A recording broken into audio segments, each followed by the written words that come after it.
Hello, my sewing people out there. I wanted to show you something.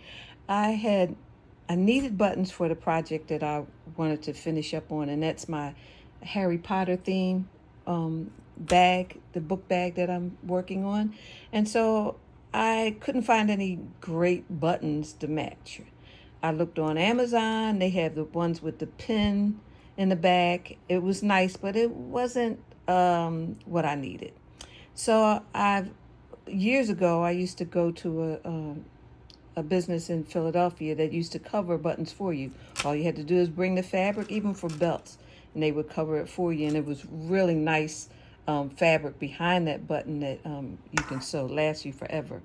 So they have kits in the store. So I said, oh, I forgot about it. I said, let me just do it myself. So what I did was I found the images that I wanted on online, and I, copied the images. This is backwards because I used my T-shirt print to iron that, or to press that on to the fabric.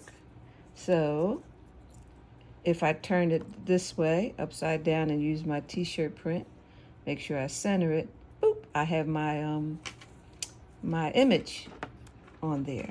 So this was the kit. It came, you cut out the half circle that comes on the back of the box. You see how I ripped into that. But anyway, I used the glue to help stabilize it, and also it lasts longer. And I also put the Mod Podge on there after I finished, and I'll show you that. And that helps make the button look really nice. And so anyway, what I put my image where you can actually see it inside once you put it on, whatever. And you don't even have to have an image. You can have whatever fabric you would like to have a cover button with, and you put it on there. You put your button on there, you press it in, and I'm doing this. This is supposed to be the press, and this is pretty heavy. This is a little heavy cotton, but this is supposed to be the button presser, where it presses in the casing. Press it down in the casing, which is not working for me with one hand, but it goes in right really tight. And then this one, after you fold in your edges to your in your button, it goes all the way in. Press it good. I put my glue in there, and I actually used a little screwdriver to kind of get it all neatly inside. And then I also, once the fabric was all inside, I lit a little glue before I put the backing on, and then I put the backing on. And actually, this little gadget doesn't work that great when you're pressing it into, maybe with softer fabric it will work, but it doesn't work that great. So I had to use a little screwdriver to kind of plunge that in there so it can click in place. And this is what I came out with.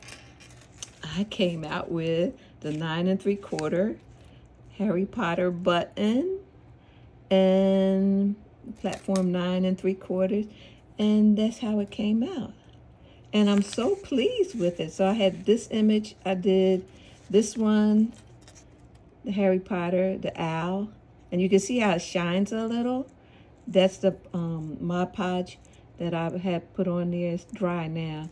And here's the other one, 9 3/4, which I really like that one.